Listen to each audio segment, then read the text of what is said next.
Somos las conflictuadas, un combo de amigas con muchas preguntas y por supuesto conflictos sobre cómo vivir nuestra fe como católicas en el siglo XXI. Te invitamos a charlar con nosotras, no importa cuál sea tu posición frente a la iglesia, el catolicismo y los muchos otros temas complejos que están relacionados. Yo soy María Paula León. Yo soy María José Cabra. Y yo soy Andrea Toro. Y queremos que nos acompañes a vivir esos conflictos, porque la verdad, muy maluco estar conflictuadas solas.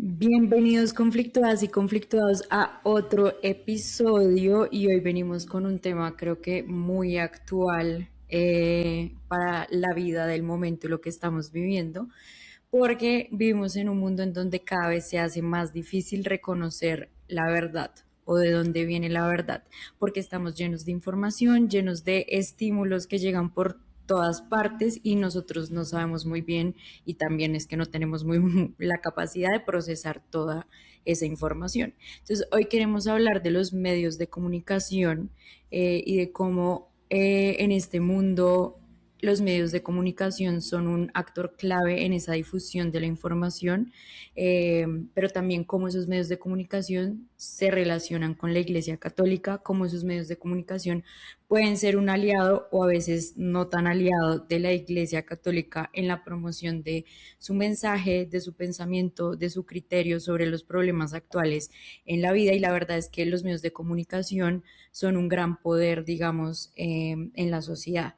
Entonces queremos indagar un poquito acerca de este poder, del poder que tienen los medios de comunicación, de cómo se relaciona la iglesia. Los medios han sido también muchas veces el canal por los que se promueven o se dan a conocer abusos o temas complicados y que nos duelen mucho dentro de la iglesia, pero son a veces los canales por los que la gente, incluso los católicos, tenemos como más acceso a esa información. Entonces hoy venimos muy emocionadas a hablar de este tema y a profundizar en la relación entre la prensa, la religión y la iglesia. Sí, y bueno, para eso tenemos hoy a un invitado muy especial que vive en el día a día lo que es esto. Él es Álvaro Sáenz, es de Madrid. Él es periodista, graduado en Derecho y actualmente es el subdirector de contenidos socioreligiosos de Ábside Media. Este es un grupo de comunicación español muy importante que agrupa diferentes medios y bueno, también ya Álvaro nos podrá explicar un poco más porque hace parte de Radio Cope o de lo que es Grupo Cope. No entiendo muy bien ahí cómo es esta asociación entre todos los medios, pero pues definitivamente estamos con la persona que es, porque de hecho para mí ha sido más reciente enterarme o de pronto ser consciente que existen como estas áreas internas en los medios especializadas exclusivamente en estos temas religiosos, y que no sé si es por todo lo que ha venido pasando como en los últimos años o sobre todo el último año, con la muerte del Papa, con un montón de como noticias de famosos que están siendo católicos o no, no sé qué, pero como que ha empezado a tener mucho más alcance este lado de las noticias religiosas. Entonces, bueno, bienvenido Álvaro, gracias por acompañarnos en las conflictuadas. Muchas gracias por invitarme, un placer estar con vosotras. Bueno, y cuéntanos antes de empezar, Mm, aclaración de COPE, ¿qué es? Porque Sí, la mayoría de personas que nos escuchan son de Colombia, América Latina, bueno, también obviamente hay españoles, pero para entender bien como la importancia de desde donde tú conoces este mm. medio. Bueno, lo primero, como os decía, yo soy periodista, yo trabajo en Ábside Media. Ábside Media es un grupo de comunicación que engloba diversos medios. Tiene varias radios, está especializado en el mundo radiofónico, tiene como eje principal la cadena COPE. La cadena COPE es la segunda radio más escuchada a través de la FM, a través de la frecuencia de radio, pero es la primera a nivel digital en España. España es uno de los medios donde más radio se consume y la radio precisamente es el medio que más credibilidad tiene con respecto a la audiencia. Y luego aparte tenemos emisoras musicales, que es Cadena 100, que es Rock FM, es Megastar, cada una va dirigida a un nicho distinto. Y luego aparte tenemos una televisión, que se llama 13 Televisión. La particularidad de Ábside Media es que el accionista mayoritario es la Conferencia Episcopal Española. Y yo creo que esto es un punto muy importante a Mm, destacar ujú. al inicio de esta conversación. ¿Por qué? Porque el propietario, quien tiene el 51% de propiedad de estos medios, un poquito más, son los obispos españoles. Es decir, los distintos obispos de España decidieron en un momento dado de la historia que la radio iba a ser un buen medio de comunicación para lanzar su propuesta sobre la vida. Es decir, la Iglesia tiene muchas cosas que decir sobre lo que no es única y exclusivamente lo que está dentro de la sacristía, sino también lo que pasa en la vida social, en la vida política, en la vida económica. La Iglesia tiene algo que iluminar y entonces decidieron hacerlo a través de un medio de comunicación. Pero un medio de comunicación que comunicase al mundo, que comunicase desde fuera, comunicase a la gente de la calle. Y por eso el contenido de estos medios de comunicación es principalmente un contenido generalista. Sin embargo, y dada la particularidad que tiene el medio, se decidió también crear un área de contenidos religiosos potente que pudiese ayudar a la programación a trasladar desde un prisma de doctrina social de la Iglesia, un prisma religioso, todo lo que acontece en el mundo, y luego también generar un contenido propio de la Iglesia para ofrecer a la gente una visión realista de lo que es la Iglesia, de lo que es la vida de los sacerdotes, de las religiosas, de tantos laicos, ¿no? Entonces, no solo es que dentro de mi medio de comunicación haya un apartado de religión, como lo puede haber de economía, de política, de tribunales, de deportes, sino que además hay una apuesta por una programación religiosa, unos contenidos de nicho religioso para poder ser una referencia en el mundo de la comunicación para toda esa gente que demande un contenido un poquito más especializado.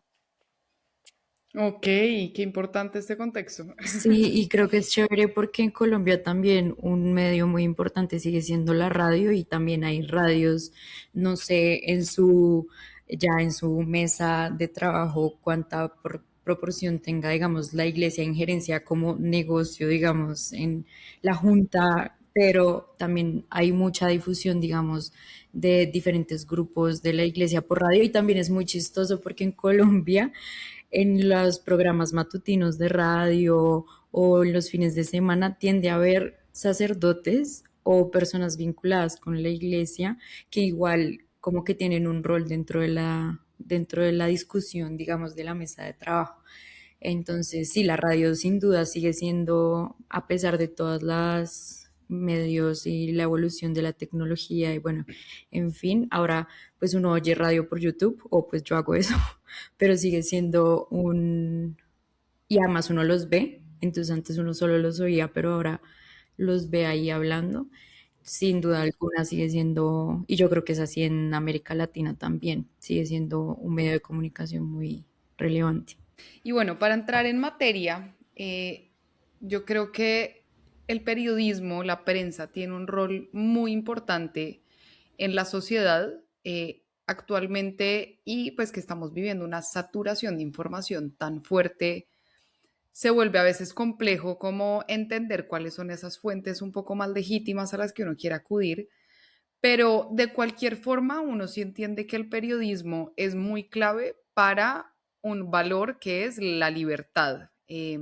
Bien sea entendido desde la democracia, que puede ser como para una persona laica, no católica incluso, y pues desde nuestra visión como creyentes, la libertad es clave, es uno de los pilares de las potencias humanas más importantes, o sea, somos creados libres y tenemos que promover que exista esa libertad y libertad en todos los sentidos. Entonces, en ese sentido, tú, Álvaro, ¿cómo sientes que se equilibra un poco esta parte de la libertad de expresión desde los medios, de entender este criterio de qué es lo bueno, ¿no? Porque también estamos llamados, y lo decía justamente en estos días el Papa León, a decir la verdad y hablar desde la verdad, pero yo creo que eso es un poco complejo a veces desde el periodismo, ¿no? Porque yo estoy hablando de una verdad, pero al tiempo quiero proponer que haya libertad de expresión, no quiero cerrar, digamos, que haya una discusión como buena y de argumentos y demás, pero ¿cómo se puede hablar de esto? Y cómo sientes tú también que lo enfrentas desde tu día a día, como de hablar de esta verdad, respetando la libertad de expresión y pues promoviendo ese diálogo. Y la pluralidad, sí. Mm. Em, claro, en el momento en el que esto entra en discusión es porque la sociedad ha detectado un problema. Es decir, ha detectado que, haciendo honor al nombre de este podcast, hay un conflicto, muchas personas tienen un conflicto en el que consumen un cierto contenido y no saben si es verdad, si es mentira o si es bueno o es malo. Ujú. Em, Hace un tiempo quizá este debate no tendría mucho sentido. ¿Por qué? Porque nosotros, la manera en la que hemos consumido la información ha cambiado radicalmente. Es decir, el monopolio de la información, eh, antes lo tenían los medios de comunicación, pero con el tiempo esto se ha ido cambiando y se ha ido cambiando a través de las nuevas tecnologías. ¿Esto es bueno o esto es malo? Hombre, como todo avance tecnológico y como todo cambio en la sociedad, tiene cosas buenas y tiene cosas malas. Y hay que intentar encontrar siempre un equilibrio y también ante los cambios de paradigma hay que intentar tener claras cuáles son las prioridades, cuáles son los focos, qué es verdad y qué es mentira. Como medio de comunicación, evidentemente hay una crisis, hay una gran crisis de los medios de comunicación tradicionales, vamos a decirlo así. Cuando hablo de crisis no quiero decir que es algo negativo, ¿eh? No quiero decir que una crisis implique una decadencia, etcétera. No, hay posiblemente medios que hayan decaído y otros medios incluso que se hayan reforzado. Em, ¿Por qué antes la sociedad daba una presunción de veracidad a lo que publicaban los medios? Que yo creo que es un poco el punto en el que nos dirigimos con esta pregunta. Antes lo que se leía en la prensa, lo que se escuchaba en la radio o lo que se veía en la televisión tenía presunción de veracidad. Y nosotros nos lo creíamos. Y nosotros nos formábamos una opinión con respecto a lo que íbamos escuchando. Ahora ya no. Ahora ya tenemos siempre una sospecha, en muchos casos legítima, de que puede que lo que me estén contando esté adulterado por alguna otra circunstancia, que haya un interés que no me estén contando, que estén intentando crear en mí una opinión sobre una determinada cosa y yo no estoy entendiendo realmente el trasfondo. Y eso se debe a varios factores. En primer lugar, se debe a que el periodista ha habido una época en la que no se ha hecho valer lo suficiente. Es decir, un periodista como profesión, la profesión de periodista, no es un líder de opinión, no es un prescriptor, los hay, ¿eh? Los hay, pero no, en el sentido estricto no debería serlo. Un periodista es una persona que ve una noticia y le cuenta a la gente lo que ha pasado. Y lo que ha pasado con las claves que una persona puede aportar. Es decir, yo te puedo contar ahora mismo, pues me asomo por la ventana, el cielo está nublado. Eso es un dato objetivo, el cielo está nublado. Ahora te puedo decir, el tiempo está empeorando, porque antes hacía sol y ahora está nublado. Entonces ya te da una clave de que este tiempo es malo. O te puedo decir, por lo menos no llueve. Entonces ha mejorado el tiempo, pero el tiempo sigue siendo nublado.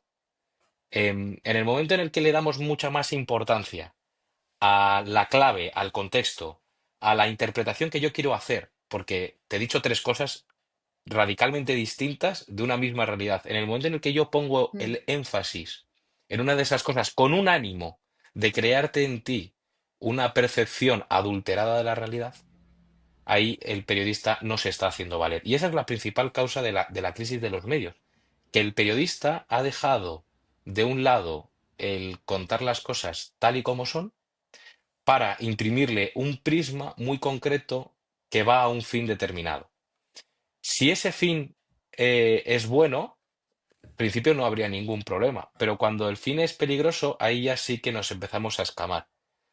Sin embargo, cuando además de un periodista, quien te dice que está nublado es un vecino a través de Twitter, o es una Instagramer a través de las redes sociales, o es un youtuber en el cuarto de su casa, ya vemos cómo va entrando dentro de un mismo ecosistema, que es el ecosistema del consumo de información, distintos actores, actores que antes sí que estaban, entre comillas, controlados, un control de calidad, me refiero, a Mm. hemos democratizado el acceso a la información. Dentro de los medios de comunicación, el gran reto que tenemos es saber que nosotros estamos compitiendo, es decir, no podemos negar que los medios de comunicación son un negocio. Es decir, un medio de comunicación, la manera que tiene de seguir contando las cosas es pudiendo pagar a los periodistas su sueldo, ¿no? O Claro, pudiendo eso es pagar la... rentable. Claro, que es, Sí, hay un... Y luego, y aparte, el lucro es legítimo.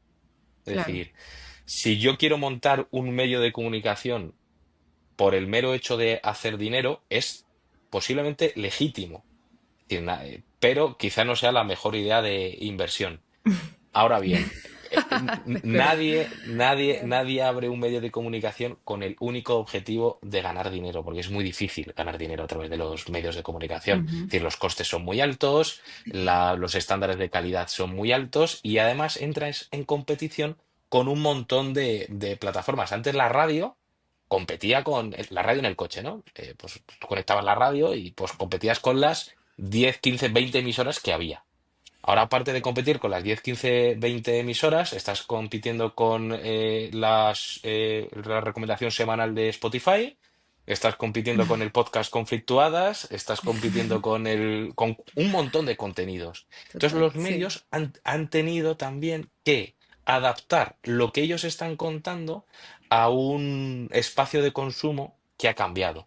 Ha cambiado hacia la Mucho. inmediatez, ha cambiado hacia el entretenimiento, ha cambiado hacia la facilidad a la hora de digerir los contenidos, a la hora de simplificarlos. Antes la gente se sentaba desayunando a leer la columna de opinión del periódico A porque sabían que daba unas claves interpretativas de lo que había pasado en el día anterior en el espectro político que le ayudaba a entender lo que pasaba. Ujú. Ahora, Sí, ese editorial se tiene que cambiar y se tiene que hacer más corto porque la gente tiene menos tiempo para consumirlo, o incluso tienen que hacerlo en formato audio porque la gente ya no lee y lo escucha, o tienen que Sí, hacer algo en formato audiovisual. Entonces, al final, sí. El lo que receptor antes ha era cambiado mucho también, ¿no? Como el receptor de la totalmente. información ha cambiado mucho también la forma de Sí, sí, sí. consumir información. Es decir, la cadena COPE, en este caso donde yo trabajo, aunque no quiero personificarlo en donde yo trabajo, porque creo que esto es un análisis que es extensible a todos los medios de comunicación. Si tú, si tú no diriges la información hacia quien te escucha, quien te lee, quien te ve, no estás haciendo nada. Es decir, de nada me sirve comunicar para adentro, sino que yo tengo que hacer un análisis de las personas que me escuchan, me siguen, tanto el target al que yo quiero dirigirme como los posibles usuarios potenciales y hacer un contenido adaptado para él. Y ese contenido adaptado debe, para los medios de comunicación, seguir teniendo un mismo estándar de calidad. Entonces, claro, claro. cuando al final en una batidora, y ya con esta idea termino, en una batidora metemos lo que los medios de comunicación están reinterpretando para adaptarse a los nuevos consumos. Y estamos metiendo unos agentes externos que no están controlados bajo los mismos parámetros. Al final, el usuario tiene en esto, que es un teléfono móvil, tanto la información de los medios como la información de los que no son medios, con la misma apariencia. Y para el usuario es muy Mm, difícil distinguir aquello que tiene un sello Sí, de calidad de aquello que no.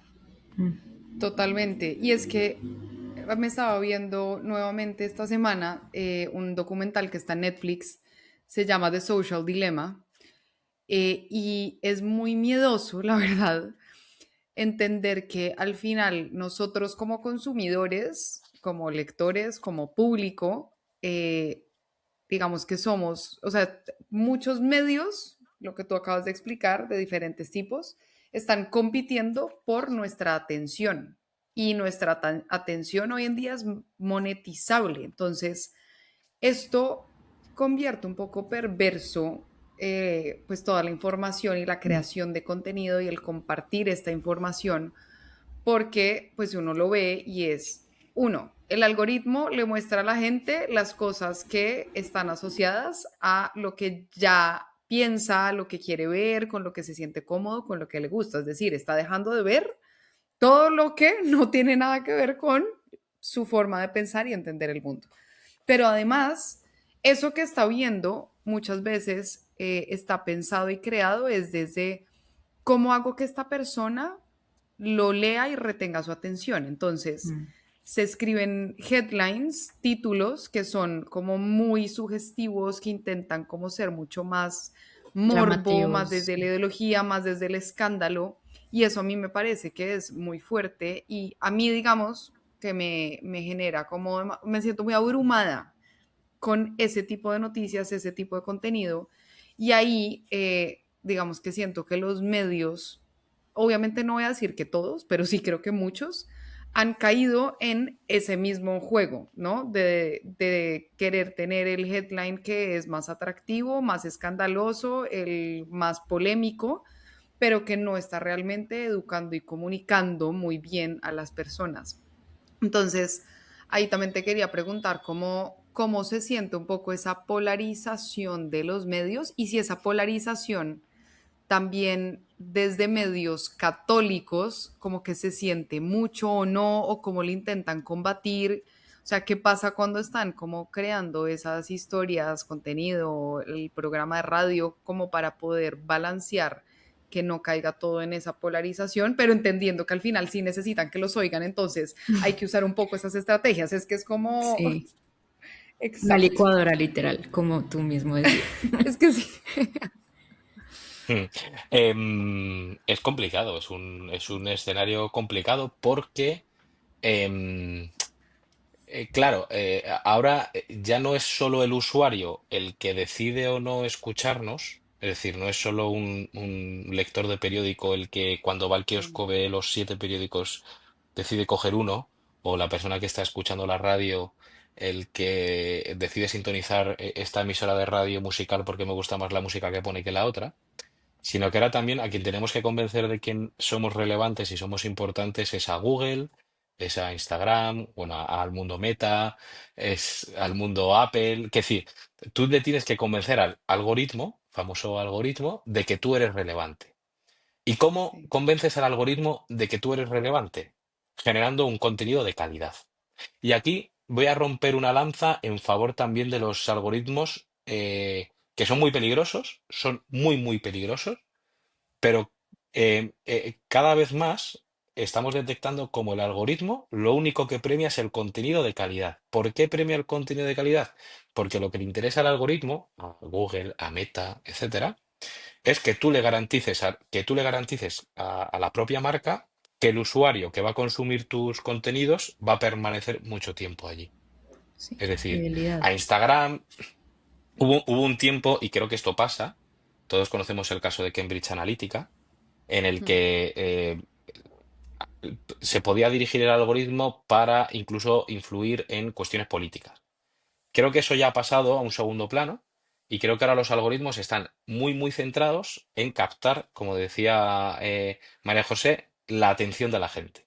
Entonces, si yo a YouTube lo que le digo es, oye, mira, yo te voy a subir un vídeo, que a YouTube le va a dar igual que vídeo sea, pero que te va a garantizar que 20 minutos al día va a estar cada usuario que lo vea, porque es un contenido bueno. Entonces YouTube te va a decir, te lo premio. Es decir, YouTube prefiere premiar a una cuenta que mantenga la atención y la retención del usuario a través de dentro de su plataforma que un contenido que sea muy, muy efímero o que aburra a la gente, etcétera. Entonces, cada vez más se está premiando el contenido de calidad. Ahora bien, mm, quien debe marcar los controles de calidad de que una cosa es buena, una cosa es mala, no puede ser única y exclusivamente el algoritmo. Y entonces Sí. aquí sí que tiene que haber un equilibrio en los contenidos que vas generando.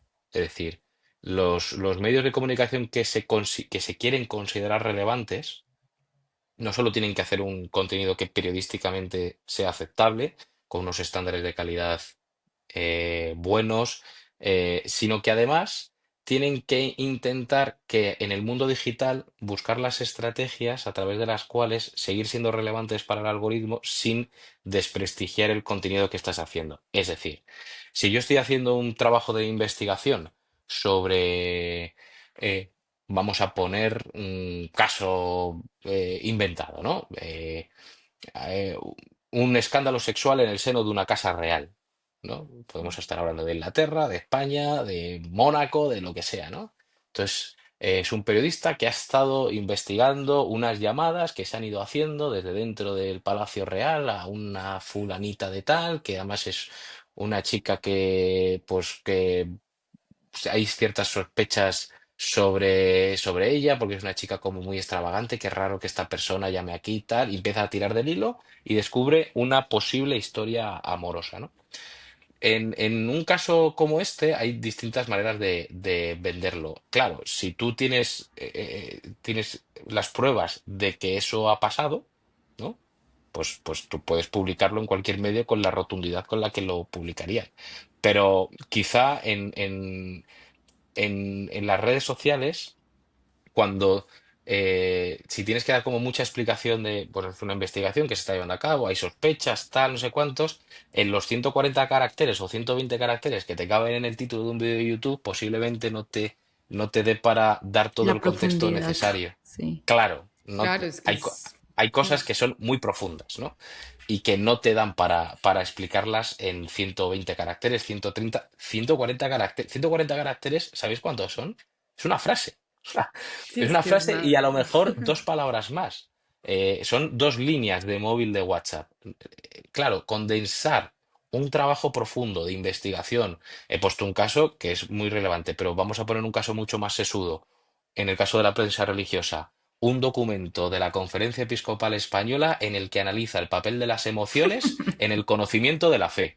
En 140 caracteres. No, es que Claro, sí, entonces eso mejor aquí, dicho.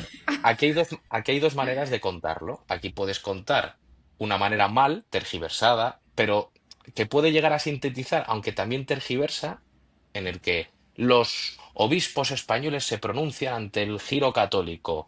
Dos puntos, Hakuna, Emaús, Efetá, y lo pones entre comillas, ¿no?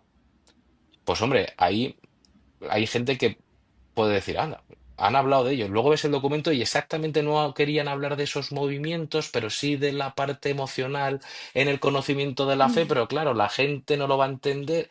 Total, que el equilibrio es un equilibrio muy peligroso y en el que los medios de Difícil. comunicación cada vez cobramos una mayor relevancia. Y creo que es cuestión de tiempo que el usuario, que es inteligente, se dé cuenta que si hay una sed o una necesidad de que te cuenten algo de una manera contrastada, rigurosa, etcétera, acabarás yendo a las fuentes originarias de la información y creo que se puede avecinar pronto el llamado fin del algoritmo. Nos vamos a acabar cansando de lo que las plataformas nos recomienden porque no nos acabarán saciando. Total. Que ahí viene, Álvaro, una pregunta, y es pues todo esto que ha pasado como con el algoritmo y que la gente pues sabe que puede tener ahí como un mal o que a uno le están metiendo información. ¿Cómo ha servido igualmente estos medios para todo el proceso de evangelización en el mundo? Pues porque digamos uno ya ve como todo esto que el Papa Francisco empezó de los movimientos de influencers católicos, todo lo que estuvo haciendo desde el Vaticano para crear un área que estuviera encargada como el tema de redes sociales desde el Vaticano. Entonces, bueno, un lado de la moneda que es, pues, que es pesado porque sabemos que estamos hablando pues con personas que usan el algoritmo de una manera mala, pero también vemos que hay como cosas buenas, entonces desde el lado de ustedes, ¿cómo lo han visto?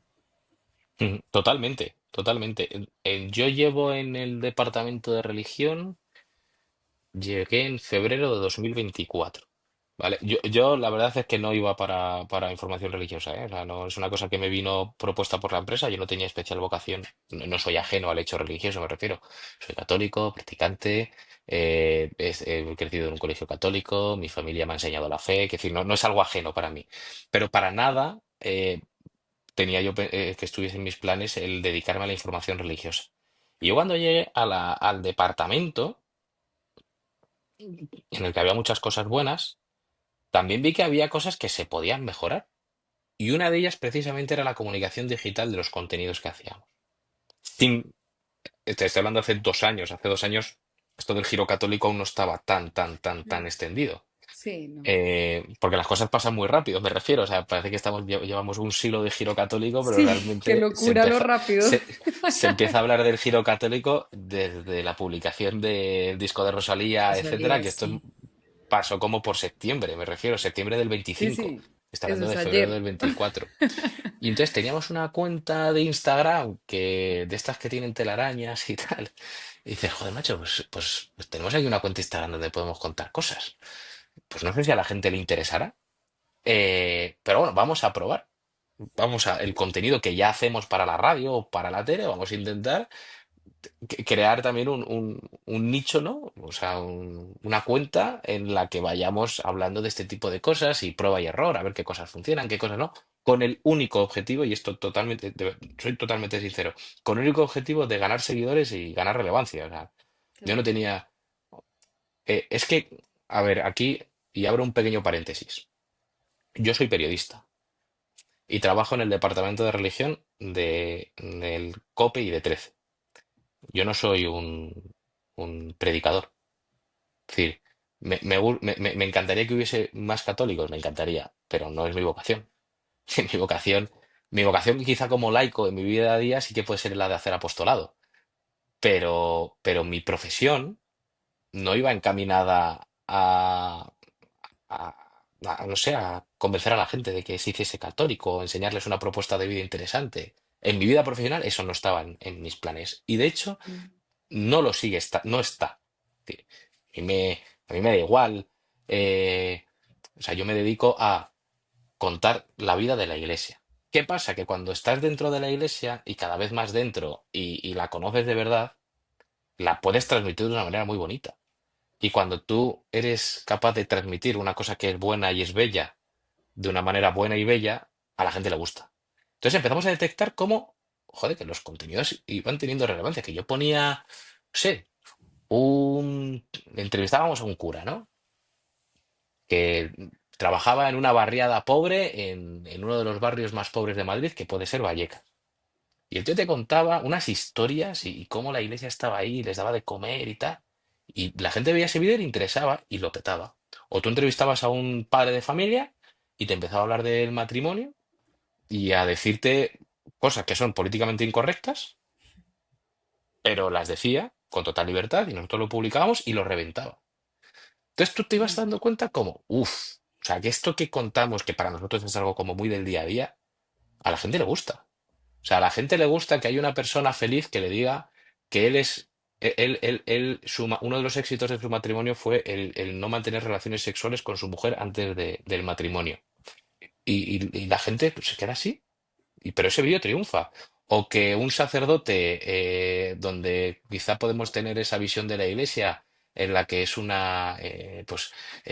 no está en contacto con las realidades y tal, y llega un cura que te dice que en su parroquia está atendiendo a prostitutas, a personas trans, a pobres, a drogadictos y tal. Dice, no, no, en la iglesia, dentro de la iglesia cabe todo el mundo y atendemos a todo el mundo porque a nosotros no ponemos etiquetas de qué es uno, qué es otro, no estamos en esa liga de las etiquetas, sino que nosotros miramos el alma de cada uno y la dignidad infinita que tiene cada uno, y eso a la gente le gusta. Entonces, Total. claro, vas viendo, y con esto termino, vas viendo cómo las propuestas o la vida de la iglesia, que es a lo que me dedico yo, a contar para afuera la vida de la iglesia, a la gente le gusta. Y esa es una manera de Total. evangelizar. Y creo que también puede ser, aquí pensando mientras tú nos hablas, como que toda esta licuadora de la que ya hemos hablado nos ha llevado a, como católicos y como católicas, a algo que hablamos en otros capítulos, que es un poco a salir del closet católico. O sea, los católicos estábamos un poco cómodos en nuestras casas, en nuestra vida como muy privada, pues siguiendo una vida muy normal, pero pues según una, pues según la religión católica, pero tal vez toda esta movida y de pronto, no sé, habría que verlo, todo este vuelco católico, este giro católico que hay, es como de los católicos saliendo un poco, pues con más valentía a mostrar esas cosas, como sin tanto respeto, no lo quiero decir en mal sentido, o sea, uno siempre respeta a los demás, pero sin tanto miedo a lo que puedan Ujú. opinar los demás o a cómo se va a tomar esto. Y creo que algo muy chévere también que decías y que yo pensaba era que el algoritmo al final también te permite y te da feedback muy rápido como de probar y ver qué pasa con eso. Y tú muy rápidamente puedes darte cuenta si eso funciona o no. Entonces tú dices, ah, no,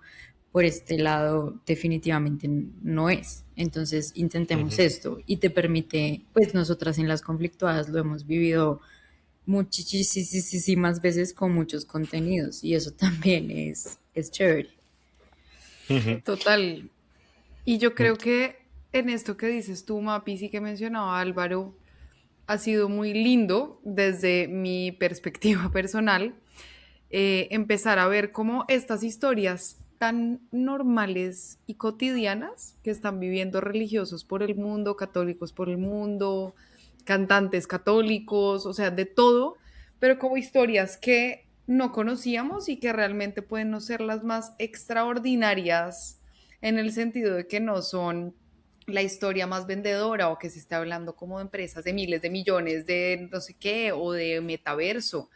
Son historias súper cotidianas, pero que al final sí creo que transmiten mucho como de la esencia católica y que yo creo que por eso también se puede valer como pues Dios y la iglesia y en lo que nosotros creemos, se puede valer de medios de comunicación, de personas como tú, Álvaro, y de quienes estarán en tu equipo, que sí, yo creo que pues, seguramente muchos no se formaron diciendo, mi meta es llegar a ser periodista religioso. Pues no, pero en la medida que eso pasó y se está dando y que ustedes hagan bien su trabajo y que lo hagan de manera profesional, porque yo creo que también a veces se romantiza mucho este tema de la vocación, como de me despierto todos los días y yo quiero hacer un apostolado y Sí, no. no, de pronto quiero ser una católica súper normal. Quiero ir a hacer mi trabajo bien, que me paguen un salario, tener un buen balance de vida Que eso ya es un y hacer montón, las ¿no? cosas con ética y hacer no sé qué. Exacto, pero es como eso está bien y es lo suficientemente poderoso y válido.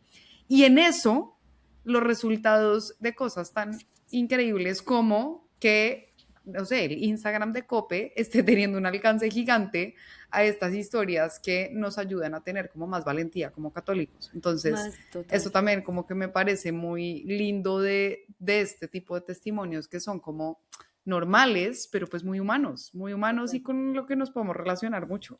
Que es más valentía y yo creo que también la diversidad, que eso es lo chévere también de las redes sociales. Yo creo que uno antes, pues o antes de que existieran las redes sociales, la, la Iglesia Católica tenía una manera de darse a conocer a través de una, pues de la misa o de algunos apostolados muy puntuales, pero conocer la vida de, no sé, de unos tipos de comunidades particulares era muy difícil porque era muy difícil acceder a ellos y con las redes sociales se ha logrado. Entonces ya la gente sabe, no sé, lo que hacen las carmelitas y lo que hace, no sé, el Reino Christi, el Opus Dei, Hakuna, mucho más claro y tienen la capacidad de conectarse con estos tipos de espiritualidades que son tan variadas porque la iglesia es infinita en lo que te proponen, que yo creo que eso también es súper valioso.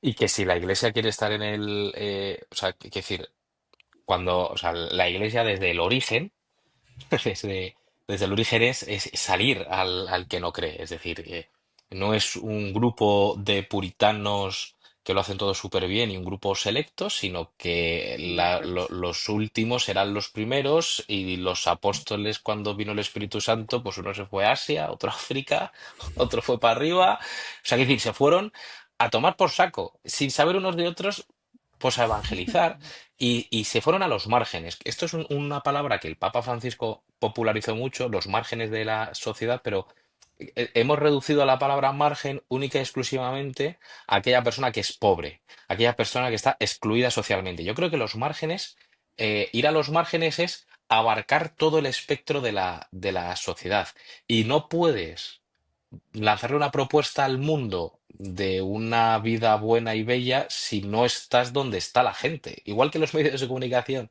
nos tenemos que adaptar para captar la atención de nuestro usuario y robarle su tiempo, yo creo que la iglesia también puede competir en eso. Y Claro. además, Total. creo que tiene una ventaja, porque además lo que no se tiene que inventar nada, es decir, con ser natural y ser como es, tiene esa ventaja competitiva a la hora de la narrativa Ay, con sí. respecto a otras personas. Y lo que habíais dicho, creo que el mostrar con naturalidad la vida de la iglesia ha normalizado y ya, sobre todo lo que ha hecho ha sido eliminar mucho estigma que había. Porque yo, sinceramente, y yo os lo digo de verdad, en mi caso concreto, yo eh, he recibido una formación muy vinculada al Opus Dei. Y para mí, o sea, luego leías la prensa y tal, y después decía unas barbaridades del Opus Dei, hablabas con uno que no tenía ni idea, y pues si el Opus Dei no es eso, esta secta que me dice y no sé qué tal, no sé cuánto, pues esto no es. Claro, y luego cuando se lo cuentas y se lo explicas, ya lo entiende. Pues imagínate, eso que le hacía yo a mi compañero de clase en la universidad, que no tenía ni idea, tú imagínate tener esa capacidad de contarle con naturalidad lo que es la vida de la iglesia a todo el mundo que no te conoce. Bueno, pues esa es una de las misiones también que tiene, en este caso, el medio de comunicación COPE como propiedad de la conferencia episcopal. Quizá este no sea el ánimo con el que hace información religiosa un periódico como puede ser El País o como puede ser, yo qué sé, el ABC. Es decir, hay otros medios de comunicación que tienen una sección de religión que está únicamente centrada en información aséptica o no aséptica, pero que no tienen ese ánimo también de mostrar la realidad de la iglesia con a ver si pesco alguno. Pero en el caso de COPE sí, en el caso de COPE se nos va mezclando ese deber de informar, pero joder, es que encima también estamos consiguiendo que la gente vaya conociendo cada vez más la iglesia. Total, y que Claro, al final eso era eso es Jesús, impresionante. ¿no? Pues Total. Jesús no fue donde los fariseos, pues también fue donde los fariseos, pero no fue donde la gente, solamente donde la gente que ya estaba convencida, digamos, sino que fue a buscar en la periferia, y lo que tú dices, no solo la periferia como los más pobres, o, sino en general, la periferia como en Espiritual, pues. espiritual, sí, o en general. Muy, muy interesante. Sí, yo tengo una pregunta que no está conectada con nada de esto que hemos hablado, pero quiero aprovechar que Álvaro está acá, porque siempre me ha dado mucha curiosidad. Como que se dice, pero literal se dice, no sé si esto está fundamentado o no, eh, que Rumor en la has it. iglesia por dentro, sí, literal, que en la iglesia digo ya más como Vaticano y altas esferas, etcétera, como que internamente hay unas peleas y disputas de poder, que también hay polarización. Cuando estaba el Papa Francisco, nuevamente se decía como es que él tiene muchos enemigos internos, lo atacan un montón, Mm. desde la prensa, cómo cubren este tipo de cosas y cómo uno sabe o entiende si esto que se dice, como que en verdad sí es o no es, tú sabes si esto pasa en la vida real o no tanto. A ver, obvio sé que el Vaticano, la iglesia es humana y no se caerán bien todos los obispos porque pues además son muchos, diferentes nacionalidades, contextos, historias, pero como un tema ya más así de movimientos de fichas políticos tipo Crown, House of Cards, O el interno del conclave. Vaticano. Total. Ujú. Eso sí iba a decir, ¿habéis visto Conclave? Sí, yo me la vi y fue Yo no. pesada. O sea, voy a ser aquí muy honesta, el arte de la película me pareció espectacular. Yo decía, wow, pero el argumento es pesado. O sea, el inicio me pareció muy real, como que ¿Alguien no la ha hay... visto? Yo no me lo vi porque como que, no sé, Ha, Yo ha sí había pasado fue. polémica alrededor. pero ha pasado el suficiente tiempo como para que no se considere spoiler, ¿no? Sí, Ah, no, Ah, ya, total. ya O sea, total. ya, ya. O Vale, sea, vale, vale. dale. spoiler alert para ¿Y los... quién y se Claro, haya visto spoiler Por si alert, Cónclave? acaso, pero bueno. vamos a hablar de Cónclave, ¿vale? Si no viste Cónclave, dale al pause, míratela y vuelves a darle al play. Total.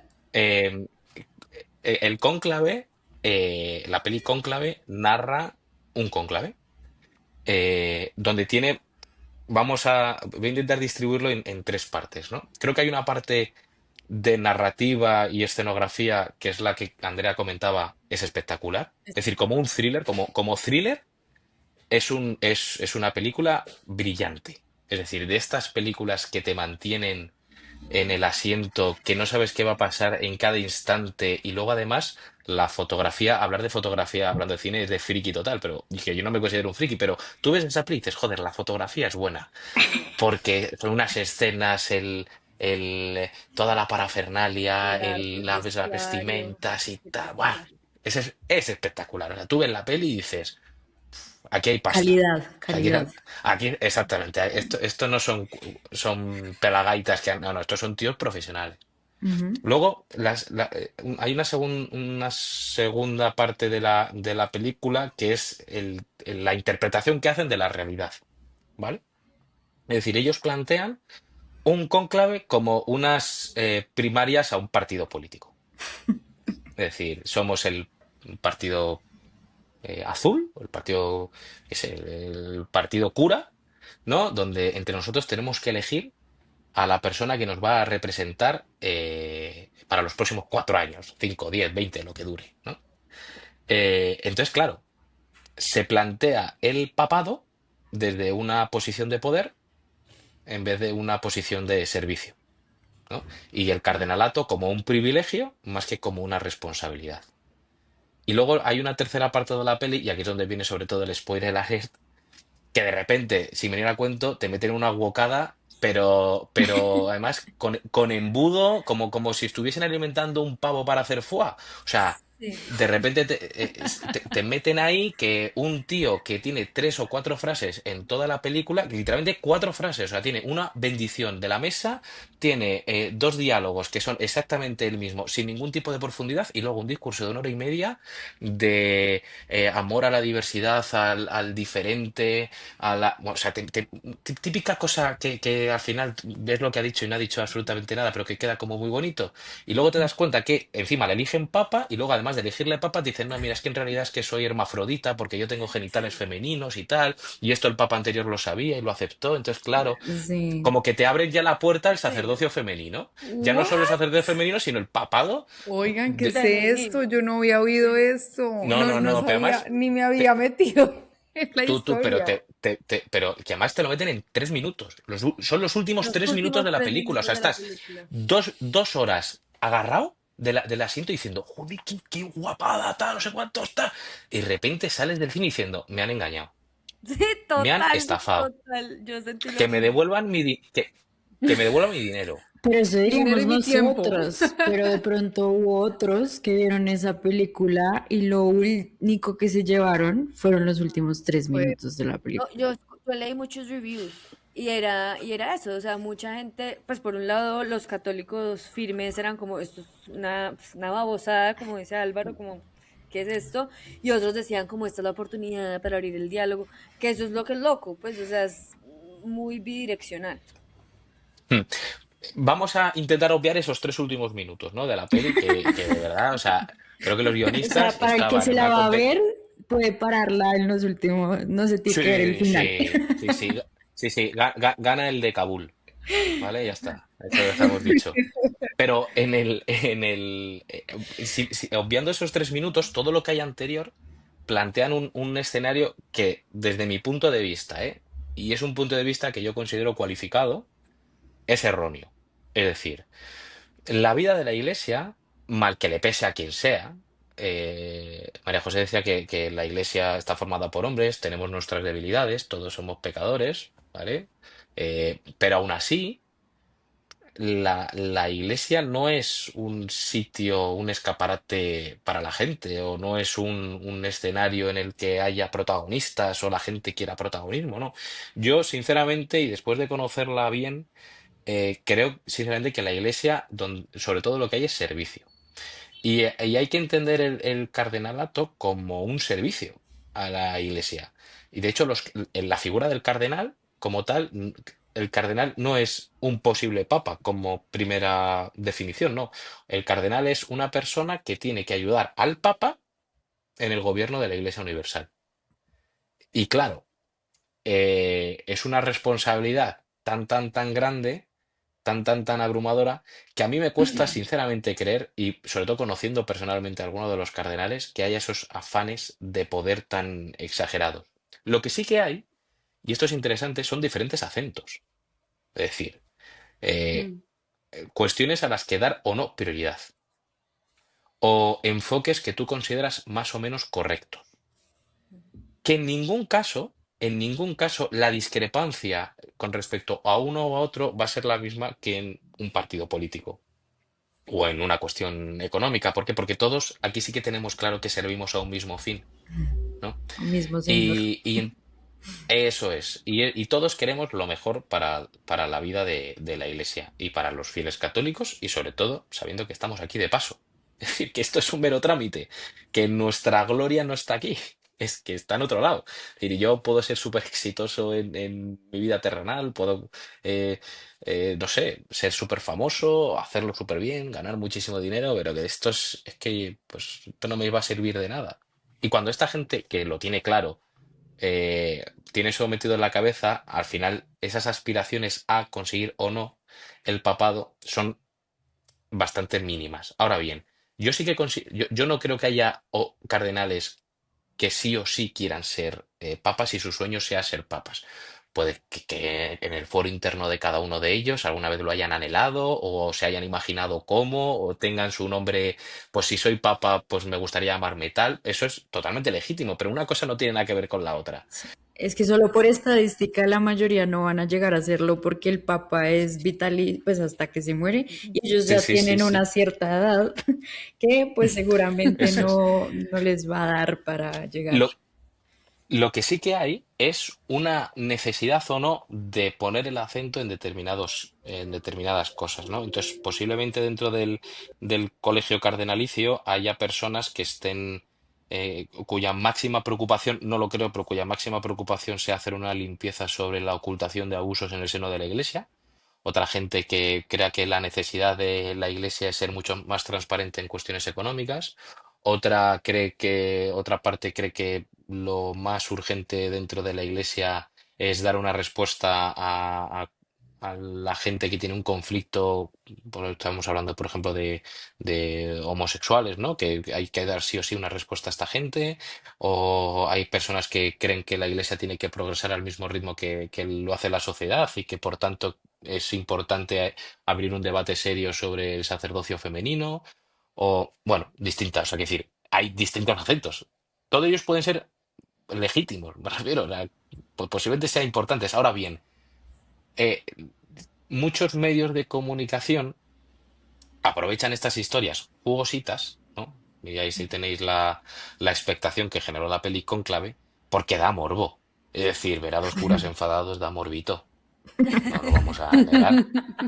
Si tú te imaginas, o sea, al Papa Francisco gritándose con uno ahí, pues no tienes razón tal. No, Claro. eso no existe, ¿vale? Eso no existió ni existirá nunca. Pero a la gente le da morbo. ¿Por qué? Porque somos tan simples, yo el primero, que intentamos eh, trabajar con unos mismos parámetros todo lo que acontece en la sociedad. Tú no puedes Claro. juzgar y ni puedes analizar con el mismo prisma con el que puedes analizar el pospartido de una final del Mundial de fútbol con el que analizarías el postcónclave, ¿no? Es Ujú, decir, Total. de después del acuerdo. De cónclave, acuerdo. después del cónclave, posiblemente mucha gente dijese, ha ganado Prevost. Pues no, pues sinceramente no lo creo. No, no, o sea, sí ha ganado una votación, sí, objetivamente ha ganado una votación. Ha sido la persona más votada entre los 130 cardenales que se metieron ahí. Mm. Pero no es una victoria. Es decir, no podemos Mm. analizar estos Exacto. cargos de responsabilidad de la Iglesia en los prismas de victorias y derrotas, porque no lo son, ni ellos mismos lo consideran. Y muchos medios, como decía, se aprovechan de estas Ujú. disquisiciones, de estos posibles acentos. Mucho. Es que es normal, es que es normal. Es que si yo Sí. trabajase Mm. en otro medio de comunicación, yo tengo un sueño, ¿vale? Que en mi actual medio de comunicación no lo puedo llevar a cabo. Porque entiendo el conflicto que genera, ¿no? Y entiendo que es problemático.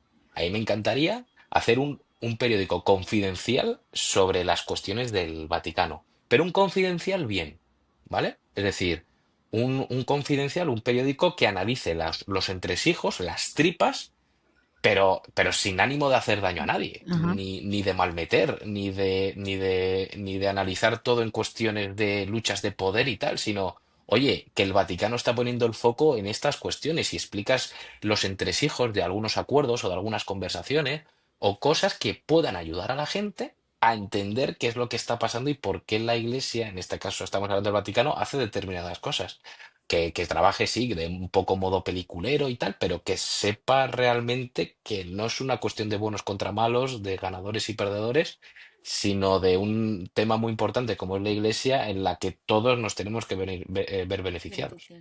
Total. Sí. Yo ahí, para ir cerrando, quisiera hacerte una pregunta y es, ¿Estamos terminando ya? sí, estamos terminando ya Es que con hablo esta mucho, pregunta, perdonadme. No, pero Te- no, es, te- no, ha estado súper chévere, pero es que a mí en toda tu conversación, que ha sido muy interesante, yo soy profesora de ética y a mí me preocupa mucho Joder. el otro lado, o sea, el receptor. Porque entonces ya Ujú. hablamos de la licuadora en la que estamos metidos, ya hablamos de todo lo que pues supone esta vida actual, pero yo tengo una pregunta frente a los medios de comunicación y es, no sé si es una responsabilidad de ustedes, no, o sea, viene desde el desconocimiento, pero a mí sí me preocupa como la formación de ese receptor. O sea, porque en la conversación que hemos tenido hasta ahora es como que como si los medios, o no sé si es así de simple, pero como si los medios respondieran a este nuevo ser humano que vive en este planeta. Y no necesariamente este nuevo ser humano, habrá muchas cosas muy buenas de la vida, o sea, de la forma como vivimos ahora, pero habrá muchas oportunidades de mejora también.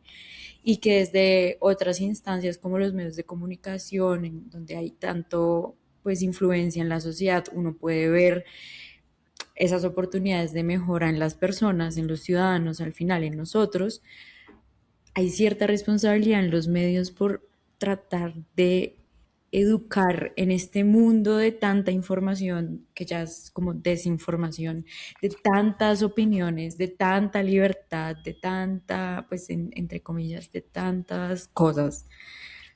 Hay cierta preocupación como por el que está del otro lado y que recibe toda esta información. Totalmente.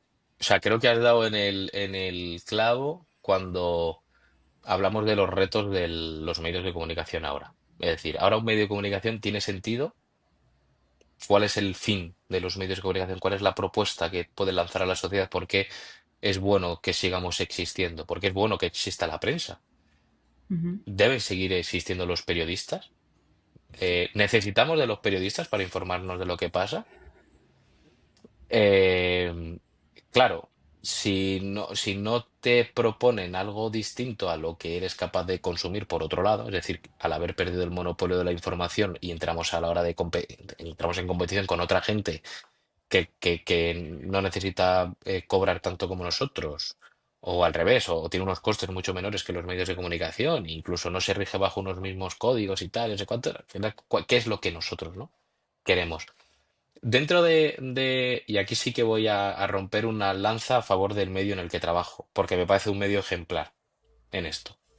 Y yo sin desprestigiar ningún otro medio de comunicación, y mucho menos a compañeros de la prensa, ni siquiera de la prensa religiosa, que los hay. eh, Creo que la COPE hace, y mi sentido como periodista es intentar hacer o sea, que mi trabajo haga que la sociedad mejore y prospere. Y al final es un objetivo de cualquier trabajador que quiera hacer las cosas bien. En este caso los católicos lo tenemos fácil porque podemos ponerle nombre a las cosas, ¿no? Hay gente que no es católica y pues que se habla del bien común y tal, o sea, cosas un poquito vacías, ¿no? Nosotros sí que creemos en cosas y le ponemos nombre a lo que creemos y tenemos un sentido claro de que nuestros actos pues tienen una dirección clara, ¿no? El trabajo de los periodistas tiene que hacer que la sociedad crezca, madure, sea próspera. ¿Cómo hace eso? Pues tiene que intentar no entrar en el juego del clima de polarización tan exagerado que hay. Ahora hablo de un caso concreto, o sea, quiero decir, estoy hablando concretamente del caso de España. Yo no sé en Colombia Mm, cómo, si las cosas están igual, no, No, Igual, esto peor, están está igual, igual en o todo mejor. el peor. mundo. Sí. Sí. Entonces, por ejemplo, ¿no? Aquí yo creo que una de las cosas que más preocupan, o a mí más me preocupan, es el lenguaje, ¿no? Los insultos, las descalificaciones, las faltas de respeto simples, ¿no? Yo creo que hay que intentar favorecer el diálogo y el encuentro, que yo creo que esto es más una propuesta muy católica, ¿no? El católico, la palabra católica no es única y exclusivamente referente a que creo en Dios y tal, sino católico implica poner en relación todo lo que pasa con la sociedad, ¿no? Y todo a través de un mismo prisma y de una misma idea clara, que la Iglesia sea capaz de dar una respuesta universal a cualquier problema que acontezca en la sociedad, ¿no?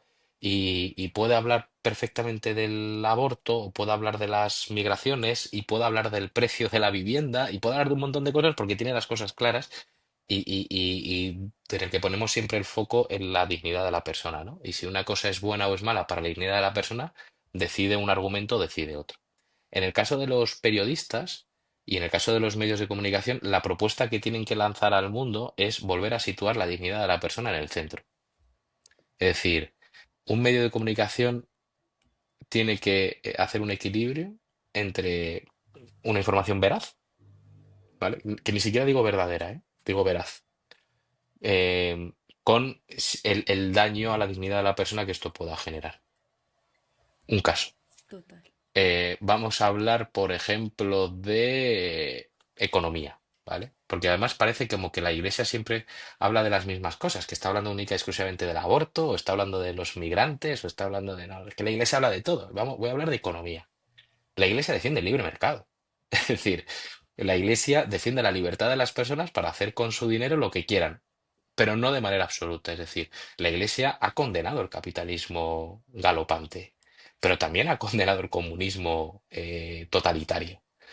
¿Por qué la Iglesia, en el caso del libre mercado, es capaz de ser una voz autorizada y además que con unas propuestas interesantes?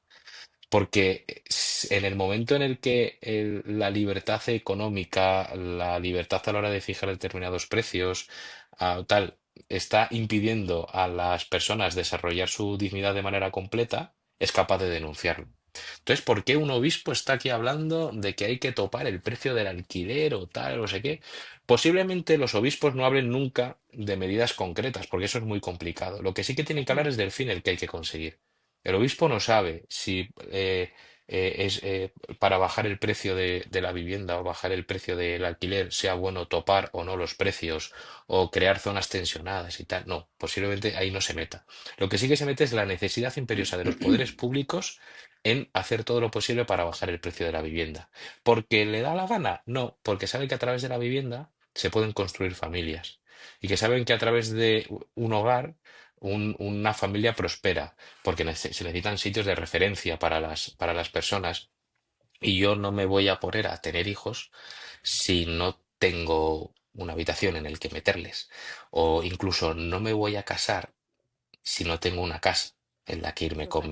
con mi mujer. Y es más, está tan caro el precio de la vivienda. Esta conversación la tenía con un amigo sacerdote hace poquito.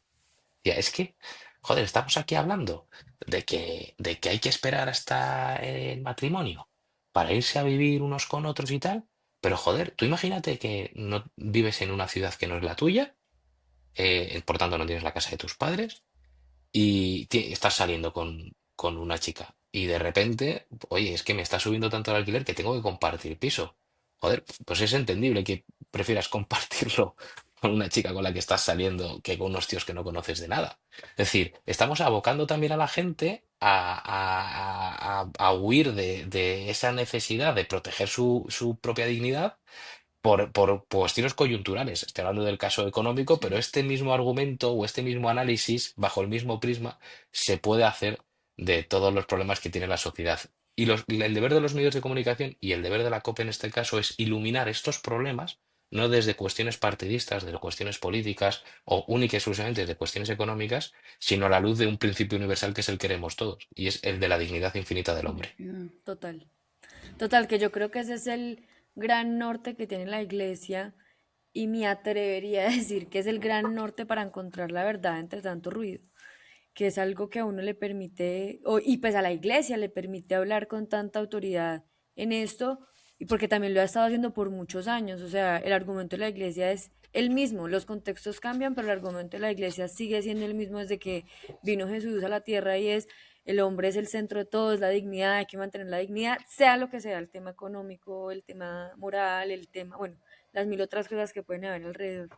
Creo que es muy diciente porque pues da un poco de tranquilidad también saber que hay medios de comunicación que lo están haciendo con ese fin y no con otro. Que eso pues sí, para los católicos pues También, es mucho más claro. y perdonad que os lo diga, la COPE aquí tiene una ventaja y es con la que empezaba la conversación de hoy. La propiedad de la COPE es la Conferencia Episcopal Española, Claro. es la Iglesia. Mis accionistas mayoritarios no me piden un beneficio extraordinario o no me piden anteponer la verdad al rédito económico, me piden ser sostenibles. Y a mí eso me da una libertad a la hora de trabajar, ¿no? Cuando la gente me dice, no, tío, es que a ti te controlan los curas y te dicen lo que tienes que hacer. Y yo, no, tío, es que a todo el mundo nos controla alguien, ¿no? Y posiblemente a ti te controle Telefónica porque es accionista mayoritaria de tu medio de comunicación, o el Banco Santander, o cualquier otro medio, y vas a acabar faltando a la verdad. Imagínate que tienes que dar un escándalo de corrupción de uno de los mayores accionistas que tienes en tu medio de comunicación. Evidentemente no lo vas a dar. Es que no vas a escupir de la mano que te da de comer. O sea, eso es innegable. Y en mi caso, la persona que me dice lo que tengo que hacer es la Iglesia Católica y no me dice lo que tengo que decir. Única y exclusivamente me dice que todo lo que haga esté iluminado para proteger la dignidad de la persona. Y con eso haz lo que quieras. Evidentemente, hay gente que lo hace bien, hay gente que lo hace mal, se puede mejorar, se puede errar. Pero que el único criterio que me guía a mí no es el bien de una institución arcaica, sino hay una institución que es histórica, que es la Iglesia, que me pide promocionar la dignidad de la persona. Y con eso haz lo que quieras. Y ya está. Entonces yo me siento mucho más libre en mi trabajo que cualquier otro redactor de otro medio que se pueda considerar progresista o lo que sea. Yo me considero muy libre trabajando en un medio de propiedad de la Iglesia Católica. No, me encanta. Me No, y eso me encanta, gusta Álvaro, y mucho. de Qué verdad que lindo. muchas gracias. Y a mí también.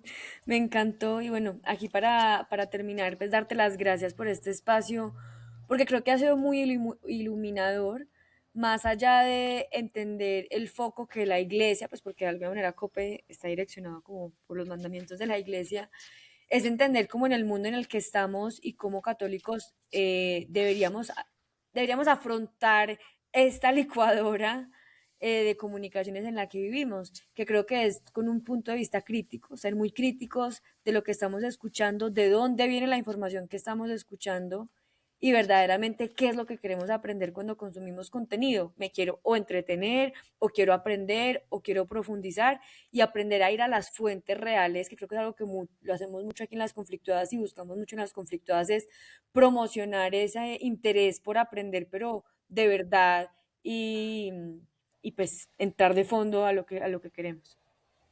Sí, y algo que me llevó de esta conversación es tener una visión más esperanzadora de lo que está sucediendo con los medios y no desde el miedo, porque al menos yo a veces caigo a estar muy desde una posición de miedo, como de, no, pero es que de pronto la información que me está llegando no es real, no hay tantas cosas malas que están pasando, que uno se empieza a alimentar del miedo.